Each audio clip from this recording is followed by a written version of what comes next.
Shalom, shalom, shalom, shalom. Que le Seigneur nous bénisse.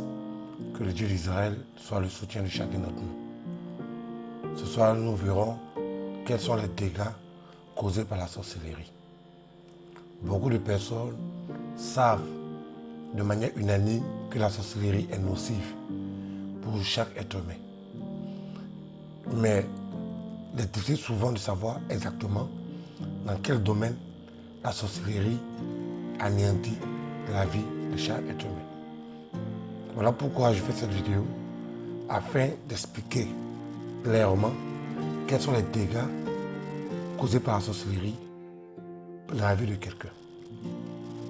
Le premier niveau, c'est la séparation forcée du couple. Et c'est le problème le plus fréquent qui arrive. La sorcellerie utilise la séparation des couples pour mieux affecter un individu. Sachant que le couple est le milieu dans lequel chaque être humain, chaque homme, chaque femme arrive à s'épanouir. Dieu a établi le couple afin que son pouvoir puisse régner dans la famille. Et donc séparer un couple, c'est de mettre en mal le plan de Dieu pour la vie de chacun des conjoints. Donc le diable, pour ne pas dire la sorcellerie, a pour objectif premier la séparation forcée des couples. Comment cela se passe?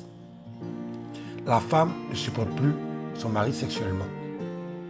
C'est-à-dire que quand son mari la touche, vraiment, elle est dégoûtée, elle le fait à contre-cœur. On a l'impression que c'est un calvaire que cette femme-là est en train de subir. Elle ne sent aucun plaisir dans ses rapports avec son mari. Ils se disputent sans raison. Lorsqu'ils sont ensemble, ils ne s'entendent jamais. Mais dès qu'ils se séparent, alors ils commencent à s'aimer et puis ils reviennent ensemble. Ça, c'est un des symboles très flagrants que la sorcellerie est agissante dans une famille ou dans un couple. Une dispute normale a une raison. C'est-à-dire, la femme a offensé son mari, elle est sortie sans prévenir, ou bien on a vu monsieur traîner au travail, au lieu de descendre à 18h, il rentre à la maison à 21h. Ça sont des causes normales de dispute. Et ça peut arriver. Mais une cause anormale de dispute, c'est lorsque par exemple il n'y a pas de raison logique à ce que le couple se dispute, mais malgré ça, il se dispute. Soit sur le rangement de la maison, soit sur le comportement de la femme envers quelqu'un, des raisons puériles, des raisons qui ne tiennent pas, des raisons même qui n'ont rien à voir dans leur relation, mais ils se disputent tout le temps au sujet de tout. Ça, c'est une action de la sorcellerie pour créer une séparation forcée du couple. Le deuxième symbole de l'action de la sorcellerie, ou bien des dégâts causés par la sorcellerie, c'est le blocage du travail.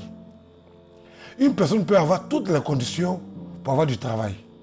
Mais à chaque tentative, à chaque essai, ça n'aboutit jamais. Sans raison valable. On peut même lui promettre le travail en question. On peut lui donner toutes les garanties qu'il ou elle obtiendra ce travail. Mais au dernier moment, il se passera toujours quelque chose. Et cela n'aboutira pas. Et la personne aura des difficultés à avoir du travail. Et même si la personne a du travail, cela ne va pas durer. Cela ne durera pas. Un autre niveau des dégâts causés par la sorcellerie, c'est le blocage au niveau des études. Je ne dis pas que aller à l'école est forcément la seule source de succès. Mais aller à l'école contribue grandement à une insertion sociale. Dans le blocage des études, il y a plusieurs variantes.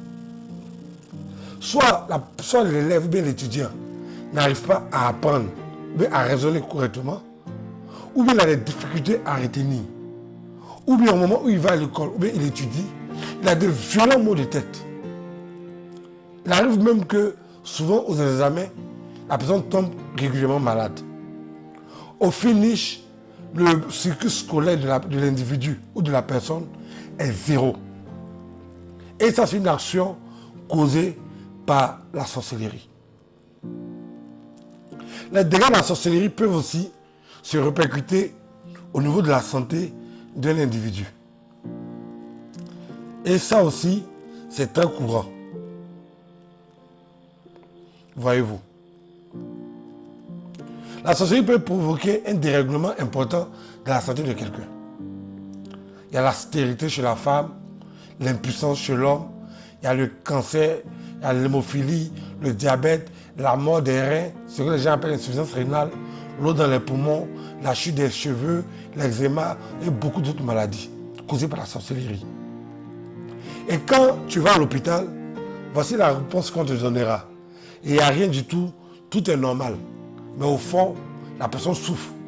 Mais le médecin lui dira toujours, tout est normal, il n'y a rien. Ou bien s'il insiste pour dire qu'il ne se sent pas bien, on va lui dire non, tout est normal, mais c'est le stress qui fait que tu es malade. Quand on commence à te dire telle chose, il faut te dire qu'il y a une sorcellerie qui est agissante. Souvent le médecin peut te dire, oui, mais tu as une maladie, mais on ne sait pas comment c'est venu.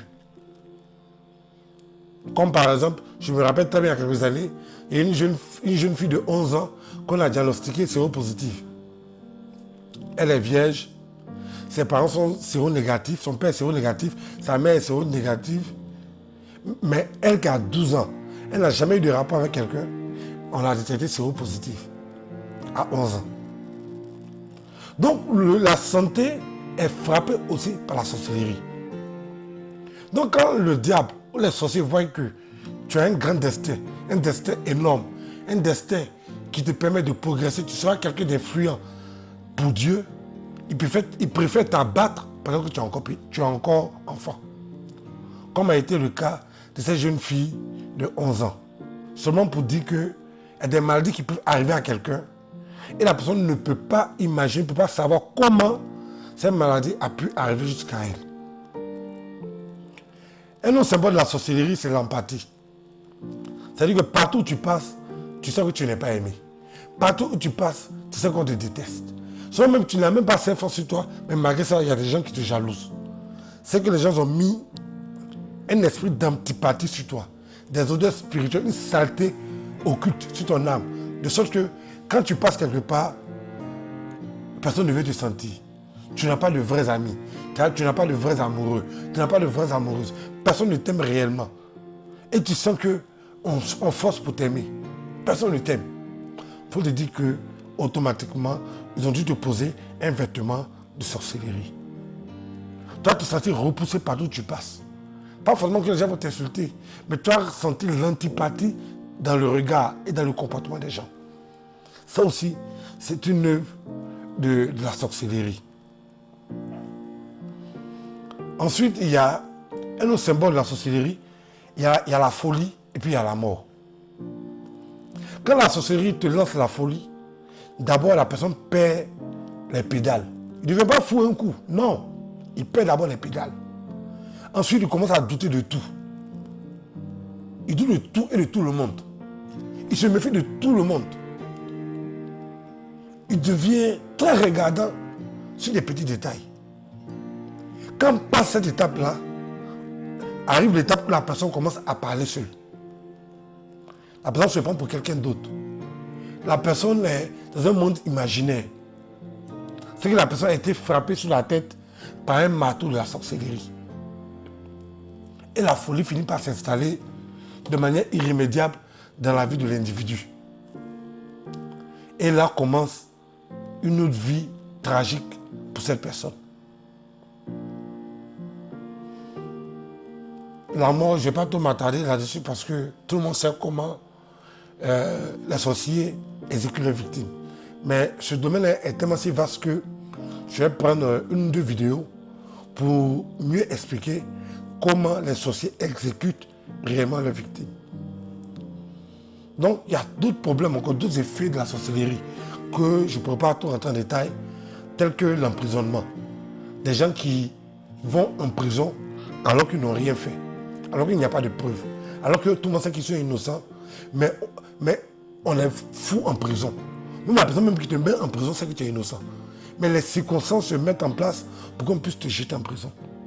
L'emprisonnement est une œuvre de la sorcellerie. Il y a là aussi le déséquilibre de la personnalité. Il y a la maladie du doute, de la peur, de l'angoisse. Il y a une faculté aussi de s'attirer tout le temps des problèmes. Il y a des gens, ils attirent les problèmes comme des aimants. Partout où ils vont passer, ils vont attirer des problèmes.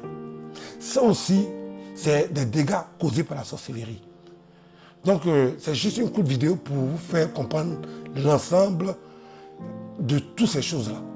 Je ne peux pas rentrer dans tous les détails, sinon la vidéo sera extrêmement longue.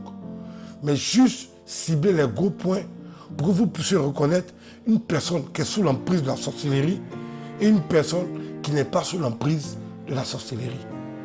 Donc que le Seigneur nous bénisse, que Dieu nous aide, que le Dieu d'Israël nous donne la force et les prières d'invocation efficaces pour vaincre la sorcellerie. Que Dieu nous bénisse, que Dieu nous aide. Shalom.